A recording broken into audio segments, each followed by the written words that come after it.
Menurut Wikipedia, demokrasi adalah bentuk pemerintahan yang keputusan-keputusan penting, baik secara langsung atau tidak langsung, didasarkan pada kesepakatan mayoritas yang diberikan secara bebas dari masyarakat dewasa.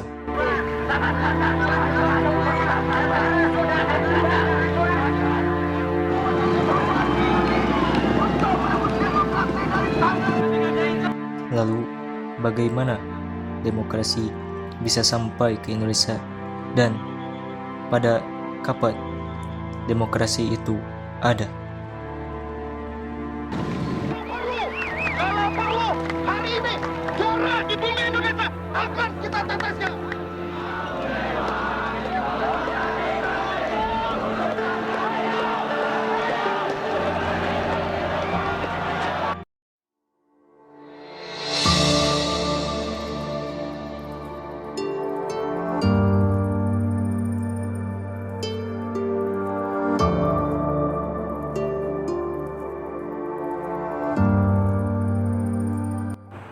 Konsep demokrasi lahir dari Yunani kuno yang dipraktikkan dalam hidup bernegara antara abad ke-4 sebelum Masehi sampai dengan abad ke-6 sebelum Masehi.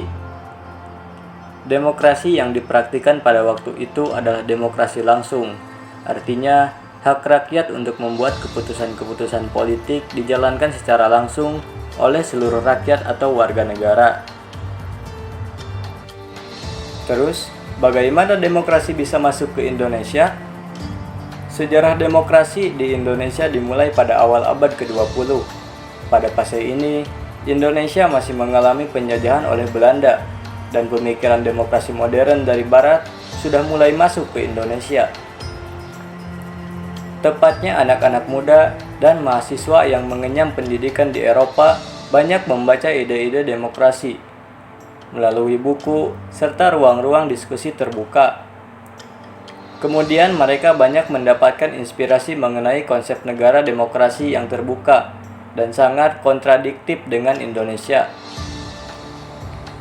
Generasi pertama yang merasakan bagaimana indahnya demokrasi di negara-negara Eropa adalah Muhammad Hatta, yang kelak menjadi wakil presiden Indonesia. Hatta belajar di Belanda dan menyerap berbagai ide-ide demokrasi.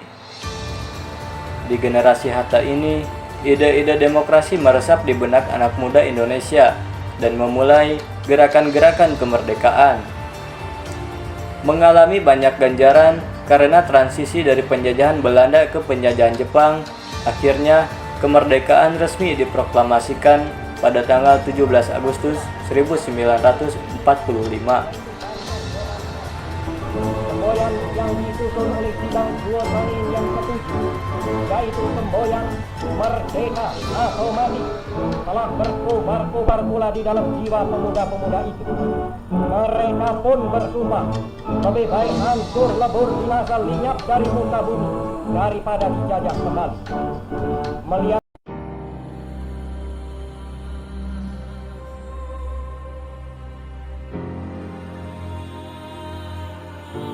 Demokrasi parlementer ini dimulai ketika Indonesia resmi menjadi negara yang merdeka hingga berakhir di tahun 1959.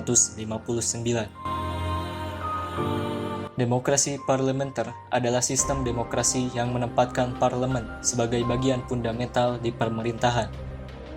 Akan tetapi, konsep demokrasi ini dianggap kurang cocok untuk Indonesia. Lemahnya budaya demokrasi untuk mempraktikkan demokrasi model barat ini telah memberi peluang sangat besar kepada partai-partai politik mendominasi kehidupan sosial politik.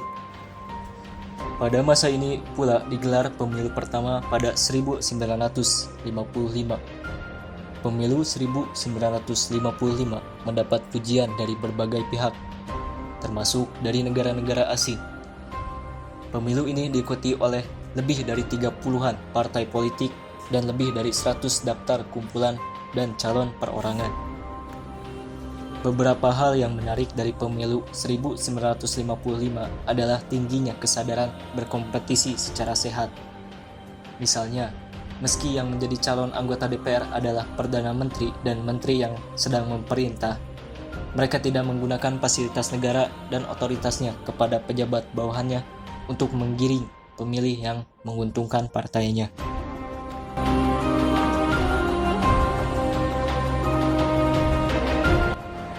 Demokrasi terpimpin adalah sistem pemerintahan di mana segala kebijakan atau keputusan yang diambil dan dijalankan berpusat kepada satu orang, yaitu pemimpin pemerintahan. Demokrasi terpimpin ini dimulai pada tahun 1959 ketika Presiden Soekarno mengeluarkan dekrit presiden pada tanggal 5 Juli 1959. Ciri yang paling khas dari konsep demokrasi terpimpin adalah kehadiran peran dan campur tangan presiden selaku pemimpin tertinggi demokrasi dan revolusi, yakni Presiden Soekarno. Di sisi lain, demokrasi terpimpin juga terlihat dari pengaruh komunis dan peranan tentara ABRI di politik Indonesia.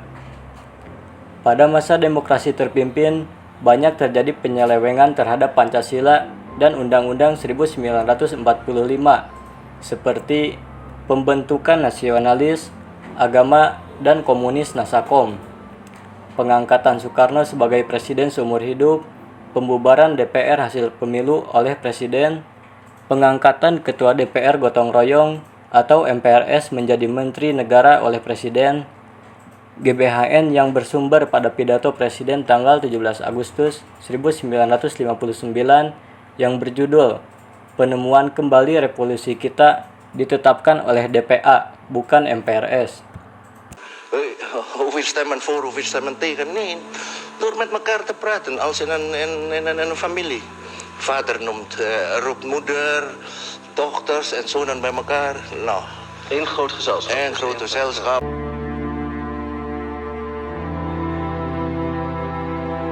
Setelah peristiwa G30S PKI terjadi di tahun 1965, terjadi pergantian pemimpin dari Soekarno menuju Soeharto.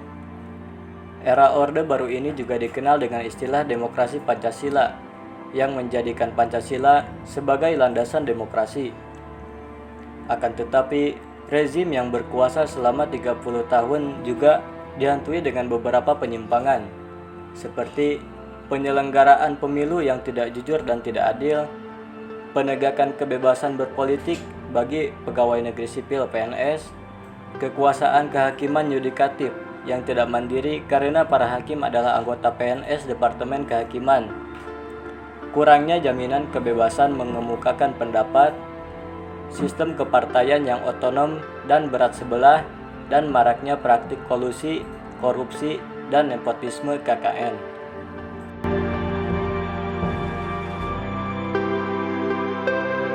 Berakhirnya rezim Orde Baru yang berkuasa selama 32 tahun melahirkan demokrasi baru yang dikenal dengan istilah era reformasi. Era reformasi adalah fase demokrasi yang kembali ke prinsip dasar demokrasi, seperti adanya pemilu secara langsung, kebebasan pers, desentralisasi, hak-hak dasar warga negara lebih terjamin, dan rekrutmen politik yang inklusif. Wujud karena tidak adanya tanggapan yang memadai terhadap rencana pembentukan komite tersebut. Dalam keinginan untuk melaksanakan reformasi dengan cara yang sebaik-baiknya tadi, saya menilai bahwa dengan